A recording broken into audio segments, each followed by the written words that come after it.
The Russia-Ukraine war is not Modi's war. But Washington now spins a new tale.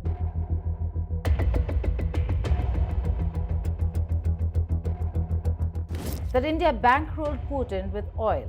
The irony? It was America that shoved India into that role. Actually, they bought Russian oil because we wanted somebody to buy Russian oil at a price cap. That was not a violation or anything. It was actually the design of the policy, because as a commodity, we didn't want oil prices going up. Former US Ambassador to India, Eric Garcetti, admitted it was US policy to make India buy Russian oil at a capped price to stabilize global markets during the war. And yet later, during Trump administration, America turned around, slapped tariffs, and blamed India for aiding Russia. Classic doublespeak, classic hypocrisy. If this war was born out of Washington's policies, why is India suddenly made the villain? Hello and welcome. You're watching Statecraft with me, Geeta Mohan.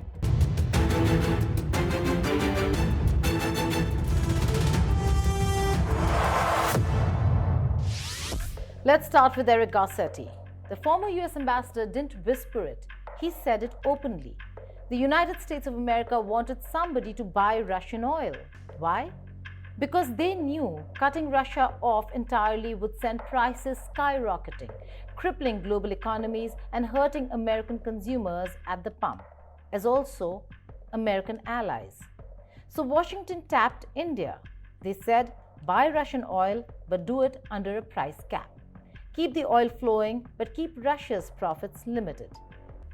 But once the crisis stabilized and the political winds shifted, America changed its story. Governments changed in the United States of America from Biden to Trump, and suddenly the same purchases that had been helpful were labeled harmful. Suddenly, India wasn't stabilizing the market, it was funding Putin's war. And what followed was Washington's favorite weapon, tariffs. Trump's administration hit India with punitive 50% tariffs on Indian goods. Think about that. The same America that begged India to buy oil was now punishing India for it. The hypocrisy isn't subtle, it's glaring. Washington got what it wanted, then turned India into a scapegoat to cover its own messy role in the war. India didn't push NATO into Ukraine's backyard. India didn't overthrow Yanukovych. India didn't ship weapons across the border.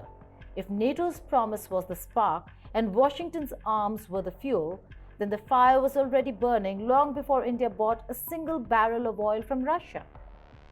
Donald Trump loves drama, and in 2025, India became his favorite punching bag.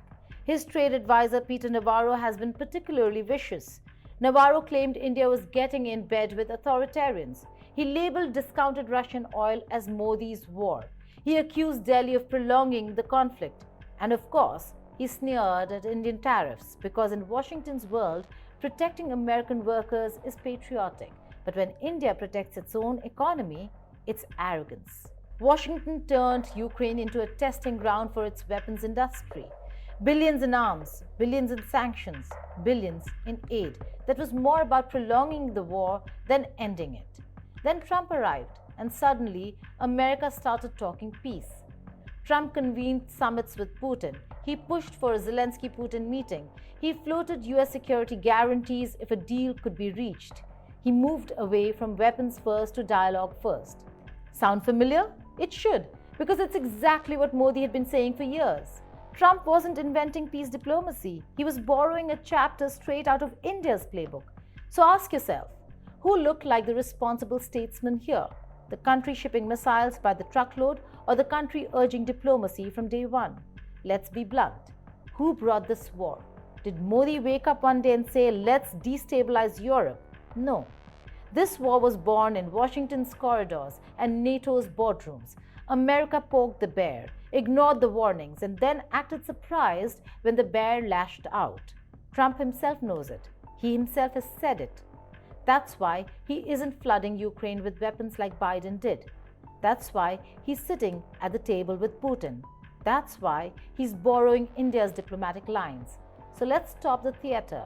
This is not India's war. It's not Modi's war, certainly. It is America's war, conceived escalated, and now dragged out for political convenience. Let's stop pretending. The Ukraine conflict was never India's war. India didn't spark NATO's promises, didn't arm Ukraine, didn't annex Crimea, didn't sanction Russia into a corner. America did all of that. And then, to cover its contradictions, it turned India into the fall guy. The truth is simple. Washington's war became the world's burden, but India refused to be dragged in. It stood firm, pursued peace, and defended its own people. So the next time America points a finger at India, the answer is clear. Don't blame Delhi for a war born in Washington. This was never India's war. It was always America's.